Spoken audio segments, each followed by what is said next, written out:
Hello friends, Radhe Radhe. कैसे हो आप सब। आज ना मैं नई रेसिपी एक और लेके आई हूँ आप लोगों के लिए। ये है दही के कबाब, जिसके लिए मैंने इंग्रेडिएंट्स जो है वो पहले से सारे रख लिए हैं। मैं आप लोगों को बताती हूँ क्या है। देखिए, पहले तो हमने लिया है ना ये दही। दही ना हमने हंग कर दिया था रात में, एक कॉटन के कपड़े में बांध के अच्छे से मैंने इसे रख दिया था। आप चाहे तो छन्नी में करके रख सकते हैं। और ये अच्छे से थिक हो गया है, सारा पानी इसका निकल गया है। और ये मैंने लिए पनीर, इसको हमने ग्रेट कर लिया है। ये है ब्रेड क्रम्स। ब्रेड क्रम्स, ये ब्रेड क्रम्स कैसे बनते हैं अगर आपको जानना होगा तो मेरे पास कमेंट करिएगा, मैं बताऊंगी इसकी फुल रेसिपी। और नमक ले लिया है। थोड़े से ये कॉर्न है जिनको मैंने बॉयल किया है। ये है शिमला मिर्च, इसको ही महीन काट लिए हैं। ये प्याज है, इसको ही मैंने चॉप किया है महीन महीन। और ये सारे ड्राई फ्रूट्स हैं, इसे मैंने ना मतलब काजू, किशमिश, पिस्ता, थोड़े से आलमंड, ये सारे ड्राई फ्रूट्स हैं जिनको मैंने महीन महीन एकदम से चॉप कर लिया है। और ये है जीरा पाउडर रोस्टेड, ये है भुना हुआ बेसन, और ये है ब्लैक पेपर। इन सारी चीजों को हमें कैसे मिक्स करना है और इसके कबाब कैसे बनाने हैं, चलिए बताते हैं आपको। पहले सबसे पहले हमने एक खाली बोल ले लिया है और इसमें हम क्या करेंगे, ये जो हमने हंग कर रखा है इसको डाल देंगे। अब जो हमने ये पनीर ग्रेट किया था ना, तो हम इसमें पनीर भी ऐसे डाल देंगे। जो ग्रेट पनीर है उसको भी हम इसी में डाल देंगे। थोड़ा सा बचा लेंगे, ये थोड़ा सा पनीर हम बचा लेंगे। और इसमें ये कॉर्न है, ये भी हम इसी में डाल देंगे। शिमला मिर्च, आपके पास जो भी वेजिटेबल्स हो, जैसे कि आपके पास गाजर हो तो वो भी आप डाल सकते हो, जो भी आप मतलब घर में अवेलेबल हो। मेरे पास तो जो था मैंने वही डाला। और ये अब भुना बेसन है, इसको भी लगभग 1-1.5 चम्मच हम डाल देंगे। और ये महीन कटे हुए प्याज, इसको भी हम इसी में डाल देंगे। थोड़े से ड्राई फ्रूट्स हैं, ये ड्राई फ्रूट्स ना हम ये पनीर में थोड़े से डालेंगे और बहुत थोड़े से हम इसमें डाल देंगे। अब नमक है, नमक आप अपने टेस्ट के अकॉर्डिंग ले सकते हैं जितना आपको चाहिए। बस थोड़ा सा ये जीरा पाउडर है, इसको भी हम आधा चम्मच ऐसे डाल देंगे। और ये ब्लैक पेपर, इसको भी हम इसी में थोड़ा सा डाल देंगे। इन सारी चीज़ों को डालने के बाद ना हम इसको अच्छे से मिक्स करेंगे और इसका अच्छे से ठीक सा डो बनाएंगे। बहुत ज़्यादा इसको में मतलब गीला नहीं रखना है, नहीं तो इसके अच्छे से कबाब बनेंगे नहीं। देखिए, इसको अच्छे से ऐसे मिक्स कर लेंगे। देखिए, ये बैटर हमारा बन गया है। अभी हमने जो थोड़ा सा पनीर लिया था, पनीर और ड्राई फ्रूट्स, इसको मिक्स कर लेंगे अच्छे से।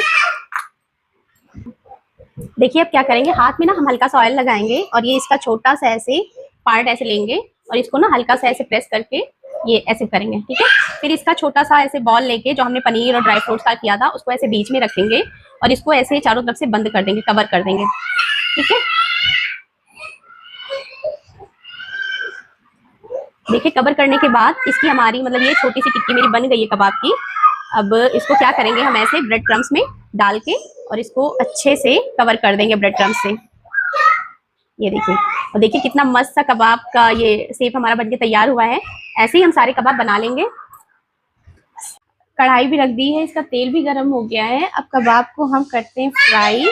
आप इसको सेलो फ्राई भी कर सकते हैं, डीप फ्राई भी कर सकते हैं। मैं तो डीप फ्राई कर रही हूँ, आप अपने अकॉर्डिंग कर सकते हैं।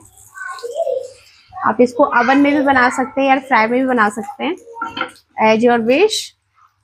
देखिए, एक साइड से ये हो गया है। अब इसको हम पलट देंगे ऐसे ही।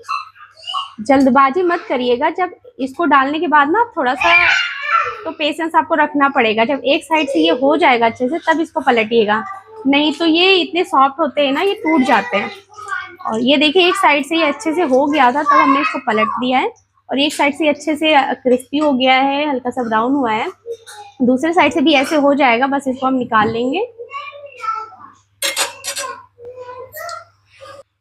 चलिए, ये हो गया है, अब इसको हम निकाल लेते हैं। ये देखिए कितने अच्छे से ये क्रिस्पी क्रिस्पी से बने हैं, ऊपर से क्रिस्पी अंदर से एकदम सॉफ्ट होते हैं। खाने में बहुत मतलब बहुत टेस्टी लगते हैं। आप इसको ट्राई करिएगा, बहुत अच्छे होते हैं और ज़्यादा मतलब टाइम भी नहीं लगता है इसको। बस आप प्रिपरेशन एक बार कर लो ना, फिर आपको बनाने में भी ये ज़्यादा टाइम नहीं लगेगा, बहुत फटाफट ये बन जाते हैं। देखिए फ्रेंड्स, ये हमारे कबाब बनके अब रेडी हैं और देखिए आपको कैसे लग रहे हैं, है ना। ये इतने मतलब टेस्टी होते हैं और ऊपर से एकदम क्रंची। ये देखिए, आवाज आ रही है, बिल्कुल क्रंच वाली, और बहुत यम्मी होते हैं। आप इसको एक बार ट्राई करिएगा। और अगर मेरी ये रेसिपी आपको पसंद आई हो तो मेरे चैनल मॉम्स मैजिक बाय रानी पे लाइक करिए, सब्सक्राइब करिए और नए नए वीडियोस के लिए कमेंट करिए। फिर मिलते हैं आपको नए रेसिपी के साथ, तब तक के लिए बाय बाय।